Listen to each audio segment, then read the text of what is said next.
Layers of scrotum. So scrotum வந்து ஒரு 5 லேயர்ஸ்னால மேட் ஆயிருக்கு. ஃபர்ஸ்ட் லேயர் வந்து ஸ்கின்னு. ஆல்ரெடி நம்ம பாடியில் இருக்கிற அப்டமனில் இருக்க ஸ்கின் அப்படியே கீழே கண்டினியூ ஆகி ஸ்க்ராட்டத்தை கவர் பண்ணுது. ரெண்டாவது லேயர் வந்து டார்டோஸ் மசில். டார்டோஸ் மசில் அப்படிங்கிறது அப்டமனில் இருக்கக்கூடிய சூப்பர்ஃபிஷியல் ஃபேஷியாவோட கண்டினியூஷனாக வரும். இந்த டார்டோஸ் மசில் வந்து 2 ஸ்க்ராட்டம் இருக்குல்லையே, right side and left side. இதோட 2 சைடில் இருக்கிறது பிரிக்கிற அந்த மீடியன் செப்டம்னு இருக்குது, வெர்டிக்கல் செப்டம், அதோட கண்டினியூஸ் ஆயிரும். அடுத்த லேயர் பார்த்தோன்னா எக்ஸ்டர்னல் ஸ்பெர்மேட்டிக் ஃபேஷியா. இது வந்து அப்டமனில் 4 மசில் இருக்குது, ஆண்டர் அப்டமனல் வாலில். அதில் மேலே இருக்க ஃபஸ்ட் மசில் தான் வந்து எக்ஸ்டர்னல் பப்ளிக் மசில். இந்த மசிலோட ஒரு கண்டினியூஷனாக வரும் யார் அப்படின்னா எக்ஸ்டர்னல் ஸ்பெர்மேட்டிக் ஃபேஷியா.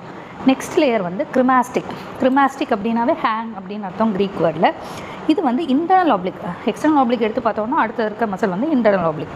இந்த மசிலோட கண்டினியூஷனாக வரும். கடைசி லேயர் யார் அப்படின்னா அதுக்கப்புறம் இருக்கக்கூடிய மசில் தான் வந்து ட்ரான்ஸ்வர்ஸ் அப்டாமினஸ் மசிலோட ஃபேஷியா பேர் தான் வந்து